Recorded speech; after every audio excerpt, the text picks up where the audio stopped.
Miss Vicky? No. That's Vicky.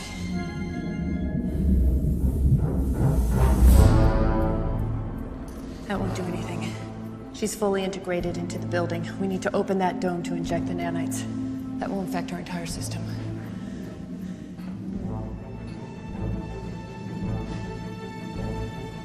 Spooner! What is it with you people in Heights?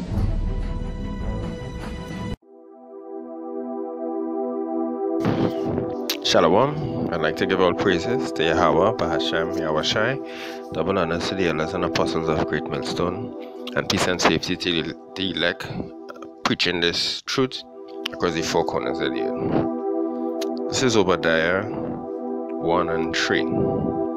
The pride of thine heart had deceived thee, thou that dwellest in the clefts of the rocks, whose habitation is high, that said in his heart, who shall bring me down to the ground? Thou that dwellest in the clefts of the rocks, that person is Esau, the so-called white man. They are the Edomites today. They are the elites of today. The Khazars who are in charge of the earth, more or less. And this is because of the blessing bestowed on them in Genesis. This is Genesis 27 and 39. And Isaac his father answered and said unto him, Behold, thy dwelling shall be the fatness of the earth, and of the dew of heaven from above.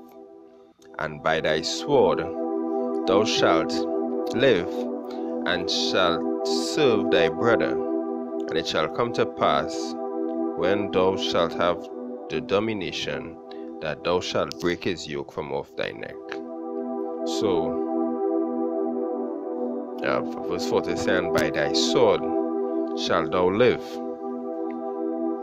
So, that's how the fatness of the earth is theirs right now. That's how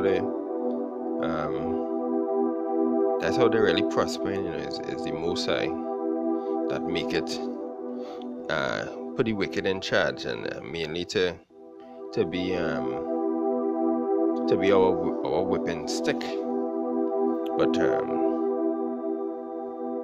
going back to Obadiah, that's a good way to identify the who is Esau according to the Bible. Right, that's how to identify them today. Right, as Obadiah verse 3 saying, The pride of thine heart hath deceived thee, thou that dwellest in the clefts of the rock. Right, so that take you back to Mount Seir, whose habitation is high, that said in his heart, Who shall bring me down to the ground? Right, so he said that in his heart because when he look around, he's seen that he ruling. The fatness of the earth is his, and he has the gift of the sword. So he's proud. He's extra proud. He can't really picture himself coming down to the ground. This is Isaiah 14 and 13. For thou hast said in thine heart, I will ascend into heaven. I will exalt my throne above the stars of power. I will sit also upon the mount of the congregation in the sides of the north. So, for thou hast said in his heart, I will ascend into heaven. I will exalt my throne above the stars. See, but there's an excellent way to identify Esau according to the Bible. Right? He had this obsession with height. Yes, sir. With that, I'd like to say all praises to Yahweh B'Hashem Yahushai, Double honors to the elders and apostles of Great Millstone, and peace and safety to the elect preaching this word across the four corners of the earth. Shalom. What is it with you people in heights?